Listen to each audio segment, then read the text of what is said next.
Assalamualaikum warahmatullahi wabarakatuh.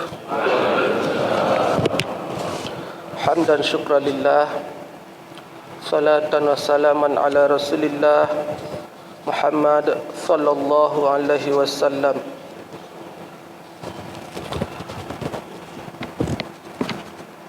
Alhamdulillah, pada hari ini kita dapat berkumpul kembali pada suasana salat subuh dalam rangka menunaikan kewajiban yang telah ditentukan oleh Allah Subhanahu wa taala, dan semoga kegiatan-kegiatan seperti ini dapat kita lakukan seterusnya. Semoga niat yang ada dalam hati kita ditulis oleh Allah Subhanahu wa taala sebagai bekal kita dalam menghadapi hari esok, yaitu pada hari kiamat. Penghormatan kami kepada Imam Masjid Babul Huda, para pengurus masjid, abu-abu, abi, umi, seluruh jamaah yang telah berhadir pada hari ini. InsyaAllah pada hari ini kita akan mengisi kajian kita berkaitan dengan syukur dan sabar.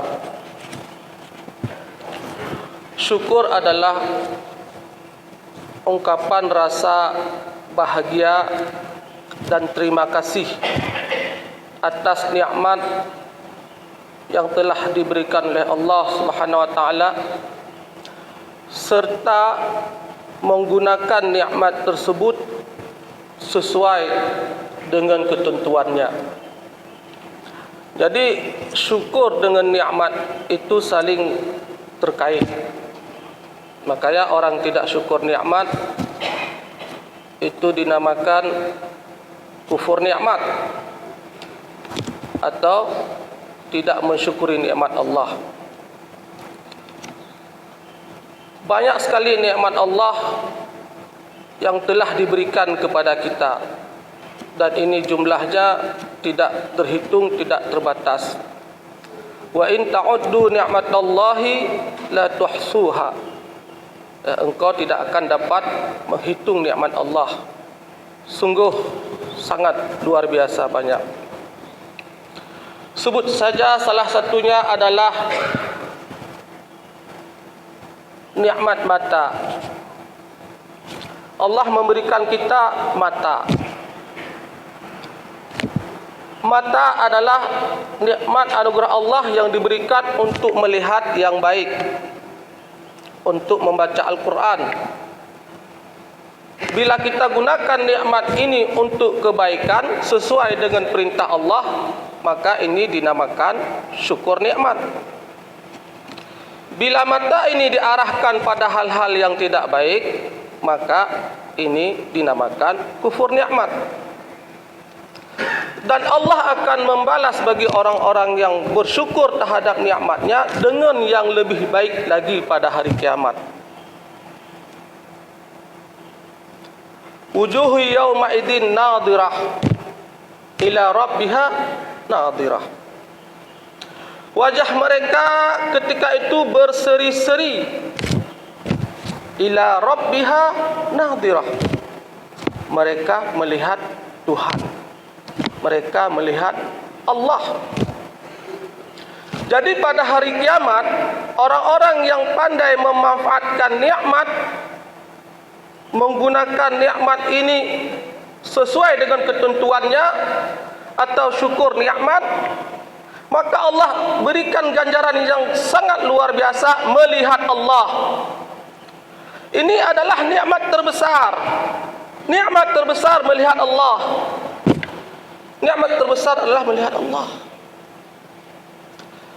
Dalam hadis digambarkan, pada hadis riwayat Bukhari dan Muslim, Pada hari kiamat kita melihat Allah dengan mata langsung. Mata kita, tentu mata yang ada pada hari kiamat setelah yang ini semuanya selesai. Kita dapat melihat langsung. Di hadis digambarkan seperti kita melihat matahari. Dalam hadis, seperti kita melihat matahari. Maksudnya di sini kita dapat melihat Allah dari mana saja. Dari Panggul, dari Medan, dari Jakarta, Kuala Lumpur, Amerika, kita dapat melihat Allah. Kita hari ini dapat melihat matahari dari berbagai sudut, berbagai daerah, semua melihat matahari.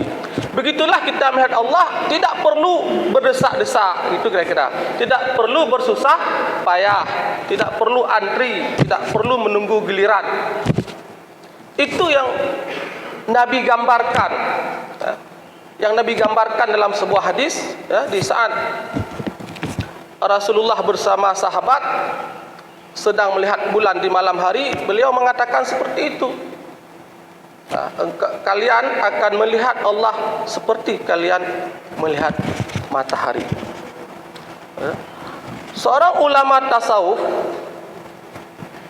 Imam Al-Ghazali, yang terkenal dengan kitabnya Ihya Ulumuddin, beliau menjelaskan bahawa syukur nikmat ini mempunyai dua makna. Makna yang pertama, meyakini bahawa nikmat itu dari Allah. Meyakini bahawa nikmat itu dari Allah. Bila kita meyakini bahawa nikmat itu dari Allah, maka hilanglah sifat sombong pada diri kita. Maka hilanglah sifat sombong pada diri kita. Semua yang kita miliki hari ini, rumah, mobil, harta, emas, anak, semuanya adalah dari Allah. Dari Allah. Allah hanya menitipkan saja. Sehingga tidak perlu ada rasa sombong, rasa tinggi, rasa bahawa saya yang memiliki, ini hasil usaha saya. Tidak. Kita boleh berusaha, bila Allah tidak izinkan, tidak terjadi. Betapa banyak orang yang berusaha,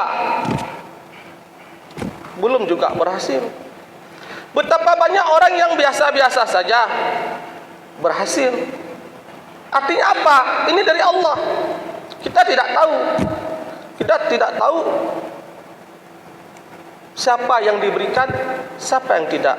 Ini adalah rahasia daripada Allah Subhanahu wa taala. Yang kedua, kata Imam Al-Ghazali, menggunakan nikmat tersebut sesuai dengan ketentuan Allah. Karena bila tidak digunakan, maka ada risiko. Wa idzana rabbukum la in syakartum la azidannakum wa la in kafartum inna azabi lasyadid. Itu ada risikonya. Allah telah mengumumkan bahawa bila kita mensyukuri nikmat, Allah tambahkan nikmat. Bila tidak memakai nikmat Allah sesuai dengan ketentuannya, inna azabi lasyadid. Lasyadid. Ya, Imam Al-Qurtubi, seorang mufassir, itu mengatakan bahawa syukur adalah penyebab ditambahnya nikmat. Syukur adalah penyebab ditambahnya nikmat. Mungkin hari ini kita merasakan kenapa nikmat saya terbatas. Bisa saja penyebabnya kita kurang bersyukur. Atau bersyukur pada sebahagian, tidak bersyukur pada yang lain. Karena nikmat sangat banyak.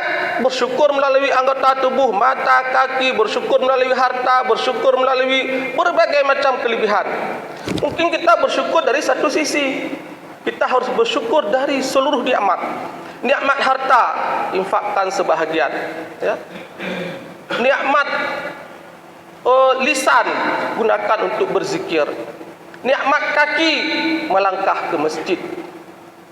Melangkah ke masjid ini fadilahnya luar biasa. Itu bisa menghapuskan dosa dan meningkatkan derajat kita, bahkan hitungannya per langkah. Itu suatu ketika ada sahabat dari golongan Bani Salamah yang ingin pindah rumah. Dia ingin pindah rumah, ingin dekat dengan masjid. Mungkin rumahnya jauh dari masjid. Terdengar oleh Rasulullah. Rasulullah lalu mendatangi dan bertanya, apa benar kamu ingin pindah rumah? Iya. Kenapa? Karena tentunya dia berpikir kalau dekat dengan masjid, insya Allah subuhnya di masjid. Gitu kira-kira. Apa kata Rasulullah? Jangan pindah. Jangan pindah. Kenapa? Karena semakin jauh kita dari masjid, artinya langkah kita itu semakin banyak.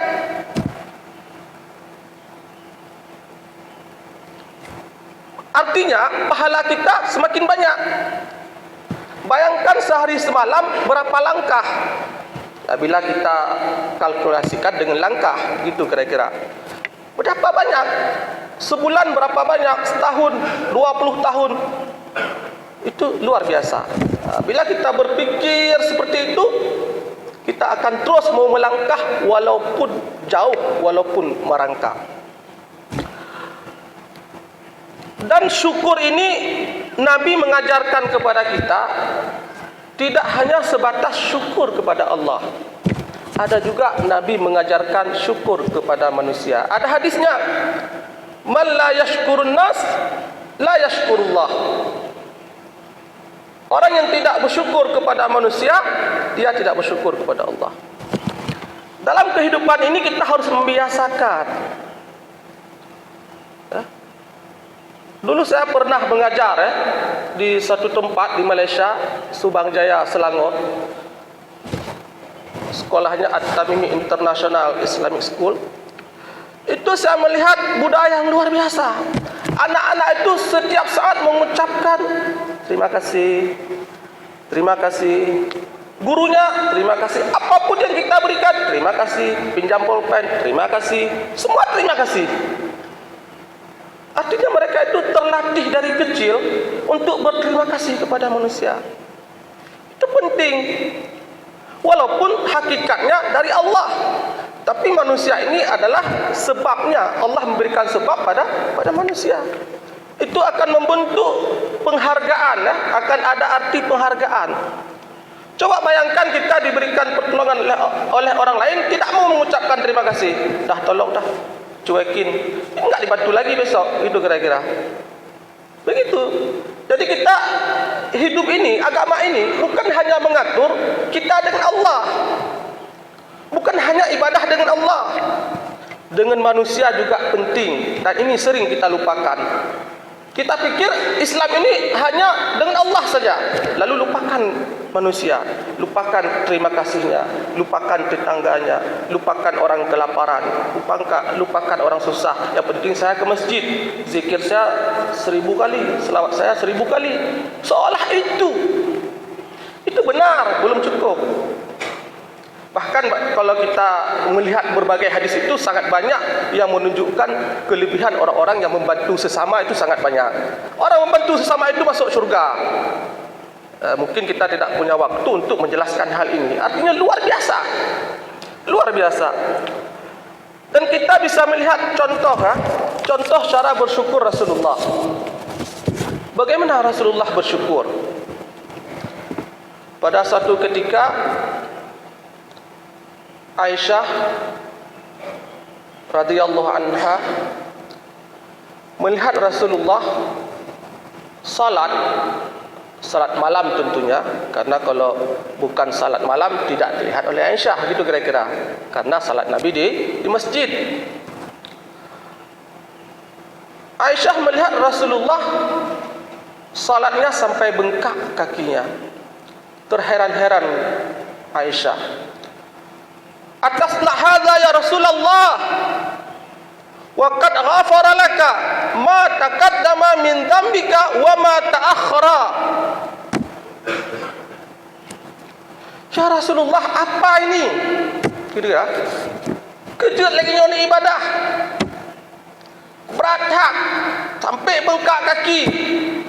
Padahal Allah telah mengampunimu dosamu, kalaupun ada dari sebelumnya dan yang akan datang. Ma taqaddama wa ma ta'akhkhara. Begitu. Apa jawab Rasulullah? Afala akunu abdan syakura. Afala akunu abdan syakura. Tidak bolehkah aku menjadi hamba yang bersyukur? Abdan syakura, hamba yang bersyukur. Jadi begini Rasulullah mewujudkan syukurnya. Artinya seluruh kenikmatan yang ada itu dia tunaikan sesuai dengan perintah Allah. Wa minal laili fatahajjat bihi nafilatan laka asa ayyab'atsaka rabbuka maqaman mahmuda. Itu Rasulullah, jaminan surga. Kita tidak ada satupun di antara kita di masjid ini dimanapun yang jaminan surga, tidak ada. Tidak ada yang dikhususkan disebutkan nama, misalnya seperti al-mubasyirin bil jannah, kan? 10 orang. Tidak ada di antara kita. Namun kita tidak pernah salat sampai bengkak kaki. Pernah kita bengkak kaki waktu main bola, futsal dan lain sebagainya. Begitulah seluruh kehidupannya Rasulullah itu digunakan untuk mengabdi kepada Allah. Poin kedua bisa kita lihat tentang sabar. Sabar adalah menahan diri dalam berbagai keadaan, baik dalam masa lapang, mudah, sempit, susah, untuk mengikuti hawa nafsu. Untuk mengikuti hawa nafsu. Artinya dalam berbagai kondisi itu kita dituntut untuk sabar. Susah, senang, mudah, susah. Karena kehidupan ini tidak selamanya mudah. Bahkan beribadah ini pun tidak selamanya mudah. Ada ibadah yang perlu tenaga ekstra. Ada ibadah yang perlu dana ekstra, haji, umrah, kekuatan ekstra. Kita salat subuh ini pasti kekuatan ini ekstra. Maaf, orang-orang sakit kan nggak mampu jalan, gitu kira-kira. Ini luar biasa. Jadi semua itu harus kita bersabar. Karena sabar itu ada 3 pembahagian. Ada sabar dalam ketaatan. Artinya dalam berbagai kondisi taat. Contoh, tadi subuh pasti kita tidurnya sangat nyenyak. Kasur, selimut tebal, ada AC. Kita tinggalkan semua itu, berwudu, pergi ke masjid. Ini adalah tidak mudah. Tidak mudah. Mana buktinya tidak mudah? Kalau mudah sudah penuh masjid, gitu kan? Tidak mudah. Nah, kita bersabar. Bersabarnya bagaimana di sini? Bersabarnya walaupun dingin, walaupun dingin ataupun tidur sangat nyaman dalam AC, saya tetap ke masjid. Saya sabar karena ini adalah perintah Allah. Saya tetap melakukan salat subuh tersebut di masjid. Itu artinya kita bersabar. Begitu juga ibadah yang lain. Kita terus beribadah. Lagi bekerja di siang hari sangat panas. Pekerjaan orang berbeda-beda. Itu ada yang mudah, ada yang susah. Berbagai kondisi ke masjid. Zuhur ke masjid. Walaupun kondisi sedang tidak nyaman, tetap ke masjid. Itu namanya sabar dalam ketaatan. Ada juga namanya sabar dalam menahan melakukan kemaksiatan. Banyak sekali hari ini peluang-peluang untuk melakukan kemaksiatan terbuka lebar. Dimanapun, apapun profesi, tidak ada profesi yang terlepas daripada peluang dosa pada hari ini. Kita tidak boleh menyebutkan ABCD, ya. Kita ingat saja apa profesi kita, itu mesti ada peluang. Mesti ada peluang. Mau enggak kita di saat ada peluang fiktif, tanda tangan, mau enggak kita lakukan? Tidak ada yang tahu. Tanda tangan saja. Tidak ada yang tahu. Diuji. Sabar tidak ini. Kalau dia tidak sabar, udah tanda tangan aja, enggak ada yang tahu kok. Ini pun uang bersama, enggak ada yang tuntut. Gitu kira-kira. Begitu juga dalam profesi-profesi lain. Sampai hari ini ada profesi yang sangat meresahkan, yang sangat mengherankan kalau menurut saya. Seperti tidak ada yang peduli mungkin, ya. Mungkin ada yang peduli, mungkin belum teratasi. Itu yang nama judi chips. Judi chips itu wabah luar biasa. Dulu waktu kita kecil, kalau ingin tahu orang berjudi, itu cari ke hutan, di tempat-tempat tersembunyi. Hari ini di mana-mana judi. Di rumah, warung kopi, di kantor, wifi negara, ada juga main judi. Dibayar oleh negara permainan judinya, fasilitas. Negara tidak membayar untuk judi, ya, kita gunakan untuk main judi. Ini luar biasa. Dan ini tidak boleh dianggap biasa, tidak boleh. Ini kita bisa kena kufur nikmat yang tadi. Nikmat bagaimana? Kondisi kita hari ini di Aceh, secara umum lah, nyok katenang dah dia. Kamu nggak tahu deh. Kita jak bunuh subuh, na urang lek, ana urang lek. Yang jak Honda, yang jak motor, ana urang dah yang sapu ke. Hana urung pereh bajalan lekai pajak. Hana urung kentap ke. Hana urung aman. Ini nikmat. Lalu kalau kita biarkan perjudian, kita tidak syukur nikmat. Walaupun kita tidak melakukannya. Perjudian itu dilakukan oleh anak kita, saudara kita, keluarga kita. Siapa lagi yang lakukan kalau bukan mereka? Kita tidak melihat itu sebagai maksiat. Itu kita akan kena. Inna azabi la syadid. Allah akan azab kita semua. Yakinlah, bila ini tidak dibenahi, suatu masa Allah akan azab. Dan tidak mengenai hanya mereka yang main chip saja. Yang di masjid ini pun kena semuanya. Karena bila Allah ingin menghukum orang dalam satu komunitas karena kemaksiatan, Allah akan kenakan semuanya. Begitu. Jadi nahi mungkar itu perintah. Perintah.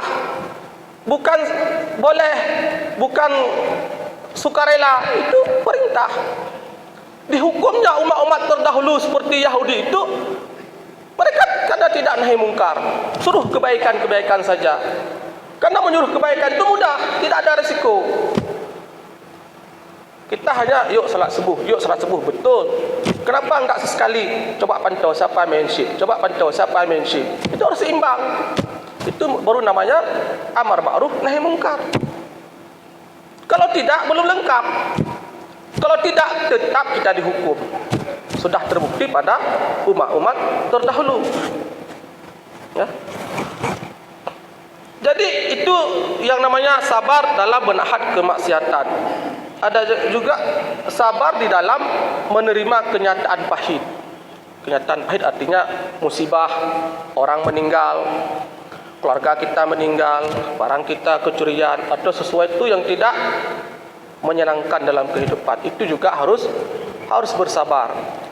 Karena kehidupan ini tidak selalunya indah.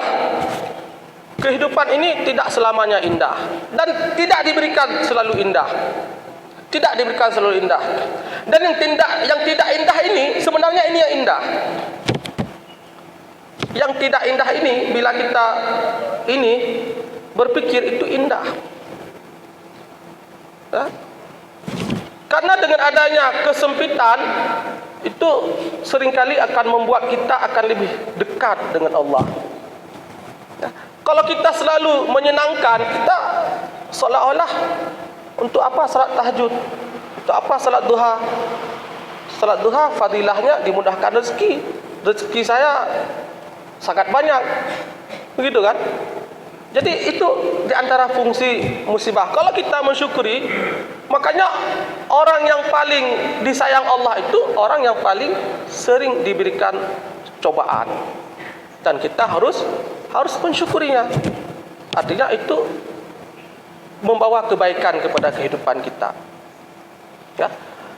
Untuk menutup kisah sabar ini, kita ambil satu kisah ya, dari Abu Qilabah. Ya. Abu Qilabah adalah seorang sahabat Nabi. Diceritakan ada seorang musafir yang melewati padang pasir kehabisan bekal. Dia melihat sebuah tenda yang kumuh, artinya tidak layak. Dia lalu masuk melihat. Ternyata di dalam tenda tersebut dilihatlah seorang tua yang kakinya putus,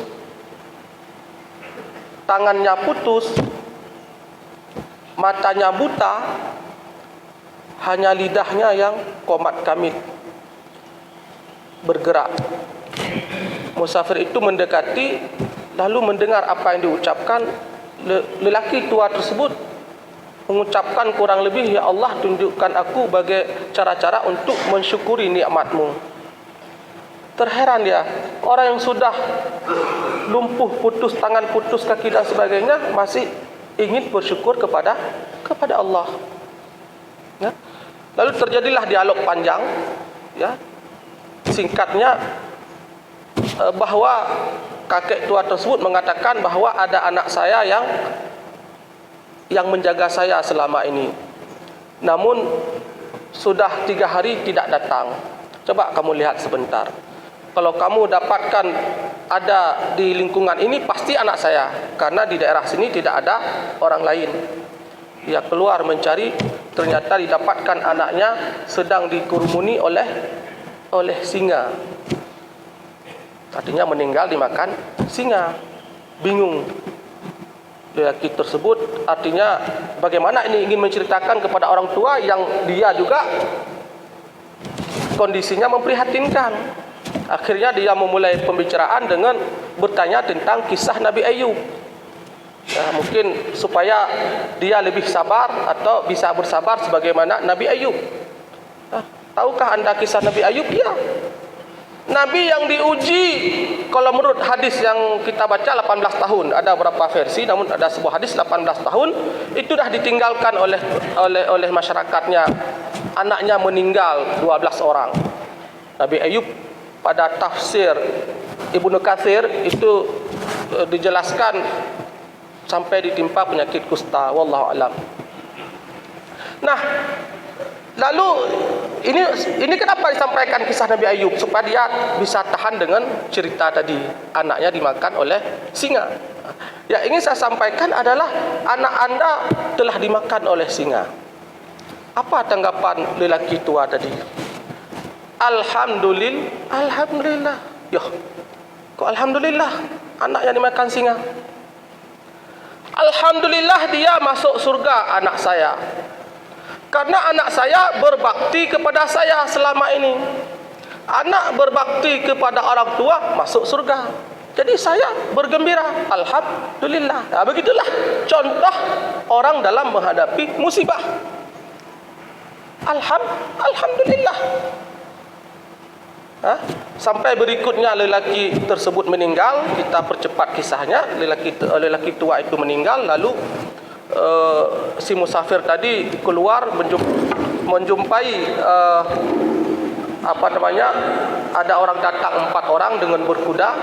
Lalu dia memanggil orang tersebut, dia menjelaskan ada orang mati di dalam kemah.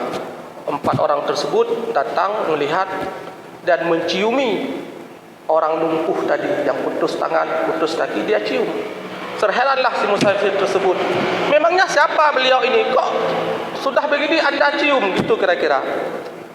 Beliau adalah Abu Qilabah, sahabat Nabi yang terakhir. Dialah yang kami cari selama ini. Ternyata Abu Qilabah ini mau diangkat menjadi hakim, menjadi pejabat, tapi tidak mau melarikan diri. Waktu melarikan diri dengan anaknya, di dalam perjalanan ditimpa musibah, makanya dia bertenda di padang pasir tersebut. Artinya seorang sahabat ini begitu takut dengan jabatan, lari dari jabatan. Memangnya kita harus lari dari jabatan? Ya tidak juga, itu ada pembahasan lain ya. Artinya jabatan ini, kepemimpinan ini kalau tidak diraih, ya bagaimana? Itu ada pembahasan lain ya. Jadi begini, karena dia sangat zuhud wara, dia tidak mau sampai dia meninggal. Begitulah kisah Abu Qilabah yang bersabar sampai mati.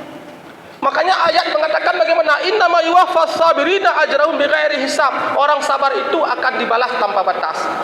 Makanya sabar itu tidak ada batas. Nyok kalhege, nyok keput hanjut tak terima boleh. Enggak boleh. Nyok habis sabar. Hanjut sabar le. Sabar lom. Man tak sabar. Man sampai berjalan sabar sampai mati. Sampai mati dia sabar. Lagi sabar Abu Qilabah ini. Tidak ada batas. Makanya ganjarannya pun tidak ada batas pada hari kiamat. Wallahu a'lam bishawab. Mohon maaf lebih dan kurang atas segala kesalahan. Kalau benar ini dari Allah, kalau salah ini dari saya. Assalamualaikum warahmatullahi wabarakatuh.